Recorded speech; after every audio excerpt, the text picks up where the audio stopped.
Sinilangan. Bibilang ako mula 1 hanggang 5. 1, 2, 3, 4 at 5. Ngayon buksan mo ang talukap ng iyong mga mata. Ano ang iyong nakikita? Dilaw, puti, bukhaw at pula. Mga kulay na magkita sa isa nating bandila. 3 bituin at 8 sagisag ng araw. Mga sumisimbolo sa mga lalawigang nakilahok sa himagsikang walang payaw. 330 taon, 10 taon at 3 taon. Mga dekadang napasailalim tayo ng pagpuno ng mga dayuhan noon. Sa nagdaang panahon, tayo ay lulusubad sa kamay ng mga dayuhan. Inulila at tinapakan, tinawag ng mga lumbang. Tayo ginauulubi sa sarili nating bayan, kulong sa hawla at luhaan ng kalayaan, dapat pinagpasan ng sakot. Hinalaan naan, duhaan at talunan, nagsamandahan ang ating kalayaan. Espanya, Amerika at Japan, mga nangungunang bansa ng umuunlad na bayan, habang ang Pilipinas na may sariling kariktan, karinlan at kagandahan. Hindi ka ba napapaisip na kung sana hindi nila tayo ninakawan ng kalayaan, tayo rin kaya ay mapapabilang sa listahan? Narinig ang tiyak ng inang bayan dahil sa unti-unting pagkakawatak-watak ng mga mamamayan. Kaguluhan ang naghahari sa bayang aking sinilangan. Mga tao'y binibenta ang kanilang mga puri para lamang sa kapangyarihan.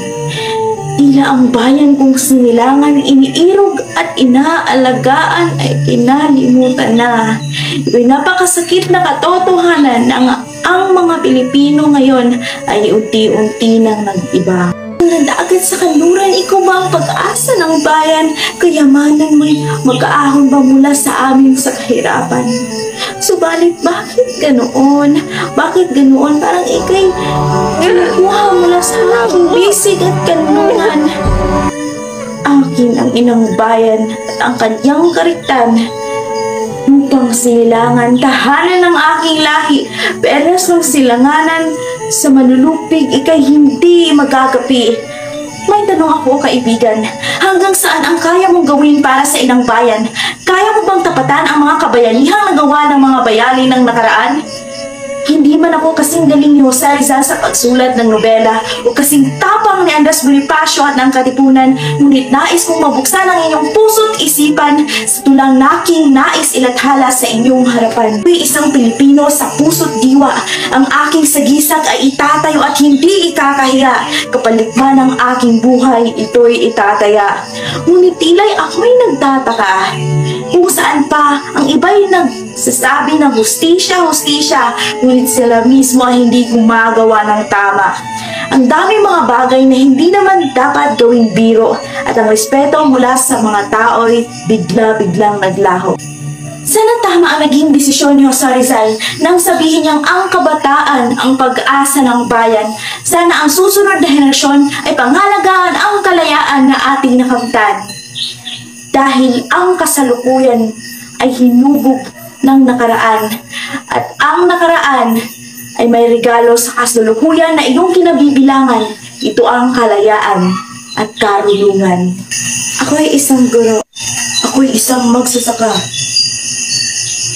Ako'y isang doktor. Ako'y isang Kristiyano.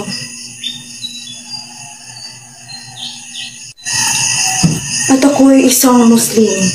At kami ay kabilang sa bayang sinilangan. Sa pagtatapos ng aking tula, hindi rito magtatapos ang pagdaloy ng hinta.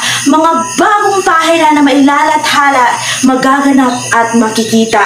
Tandaan mong hindi tayo mga Indio, tayo'y mga Bagani, tayo ay Pilipino.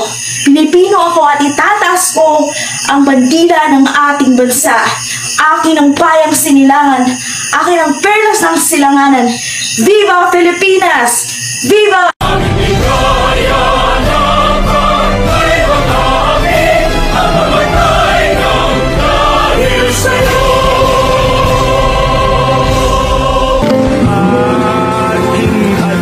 Apunten! Consumatum es fuego!